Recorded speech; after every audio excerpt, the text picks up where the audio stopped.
જય શ્રી કૃષ્ણ મિત્રો, કેમ છો? મજામાં ને? આજે આપણે એકદમ મસ્ત મીઠું મધુરું શ્રીખંડ બનાવીશું. આ શ્રીખંડ બનાવવા માટે મેં 1 લીટર દૂધ ફૂલ ફેટ હતું તે મેળવી દીધું હતું. આપણે 1 ચમચી તેલ આપણે છાશ નાખીને આપણે 1 જ ચમચી નાખવાનું છે. સરસ આપણે દહીં જામી ગયું છે. આ રીતના એકદમ સરસ ગરમ કરીને ત્યારબાદ જ આપણે મેળવવાનું છે, એટલે આપણે એકદમ મસ્ત શ્રીખંડ બને. આપણે એકદમ શ્રીખંડ બનાવવા માટે આપણે દહીં તૈયાર થઈ ગયું છે. હવે આપણે એક જારીમાં કોટનનું કપડું રાખી દેશું. આપણે એક જારી ઉપર કોટનનું કપડું રાખી દીધું છે. આપણે કોઈ પણ કોટનનું કપડું રાખી દેવાનું છે અને નીચે આપણે તપેલું રાખી દેશું આ રીતના. અને આપણે ચમચા વડે દહીં તેમાં નાખી દેશું. એકદમ સરસ આપણે અંદર છાશ હોય તે નીકળી જશે બધી. આ રીતના આપણે સરસ દહીં નાખી દેશું.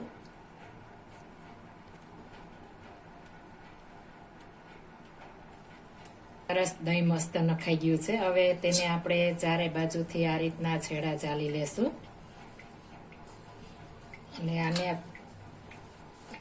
માથે વજન મૂકીને આપણે ફ્રીજમાં મૂકી દેશું, એટલે ઠંડુ હશે તો ખાટું નહીં થાય, નહીંતર પણ વજન મૂકી દેવાનો છે આ રીતના. અને આને આપણે એક નાની તપેલીમાં રાખીને આપણે ફ્રીજમાં મૂકી દેશું 6 થી 7 કલાક માટે, એટલે એકદમ સરસ આપણે પાણી નીતળી જાય. આપણે સરસ મસ્કો તૈયાર થઈ ગયો છે. મેં એક વાટકામાં કાઢી લીધો હતો. આ રીતના એકદમ સરસ આપણે છૂટો છૂટકો મસ્કો તૈયાર કરવાનો છે, એકદમ સરસ. હવે આને આપણે પેલા ચાળી લેવાનું છે. આપણે એક કોઈ પણ જારી લેવાની છે, નીચે એક વાસણ કોઈ પણ રાખી દેશું. જેમાં આપણે મિક્સ કરવું હોય તેમાં જ આપણે નાખવાનું છે અને આ રીતના આપણે ચાળી લેવાનું છે, એટલે એક પણ ગાંઠા નહીં રહે ને એકદમ સરસ આપણે પ્લેન બનશે. આ રીતના ચાળી લેશું એટલે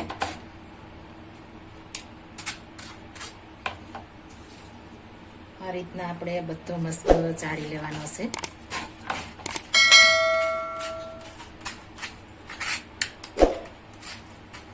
એકદમ પાણી નીતાળી લેવાનું છે આ રીતના. ત્યારબાદ જ આપણે શ્રીખંડ બનાવવાનું છે. આ રીતના બધો મસ્કો આપણે ચાળી લેશું. એકદમ સરસ આપણે ચડાઈ જશે આ રીતના. આપણે બધો મસ્કો ચડાઈ ગયો છે.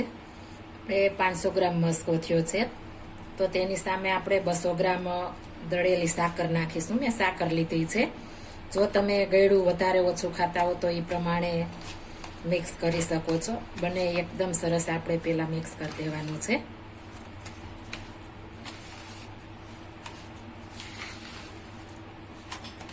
આ રીતના સરસ મિક્સ કરી દેશું પેલા. ત્યારબાદ તેમાં આપણે ઘરની મલાઈ મેં લીધી છે. એકદમ સરસ મેં ફેટી લીધી હતી. આ રીતના ફેટીને ત્યારબાદ જ નાખવાની છે. આપણે મોટી 3 ચમચીથી માથે આપણે નાખી છે. જો તમે મલાઈ ન ખાતા હો તો સ્કીપ કરી શકો છો, પણ મલાઈ હશે તો એકદમ આપણે મસ્ત જ્યુસીલો અને માવા જેવી ટેસ્ટ આવશે, તો આપણે ખાવાની મજા આવશે. અને ઇલાયચી પાવડર નાખી દેશું.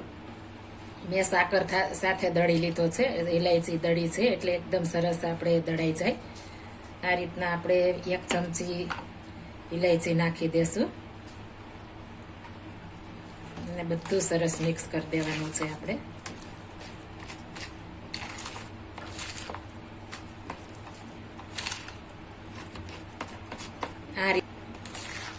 આ રીતના બનાવશો તો ઘરે આપણે એકદમ ઓછી કિંમતમાં થશે અને ચોખ્ખાઈથી થશે અને એકદમ સરસ આપણે ચોખ્ખા દૂધનો બને છે. અને બહારથી આપણે લઈએ છીએ તો આપણે ખ્યાલ નથી આવતો કે શું ભેળસેળ છે તે, એટલે આ રીતના બનાવીશું તો એકદમ સરસ મસ્ત બનશે.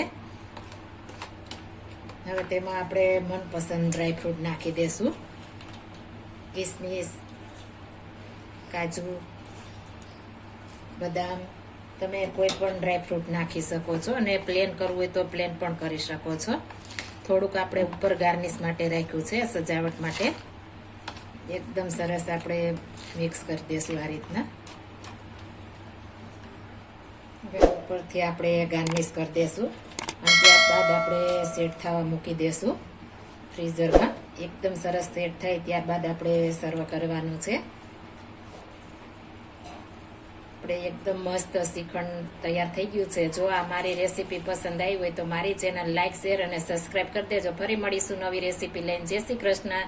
Thank you for watching guys.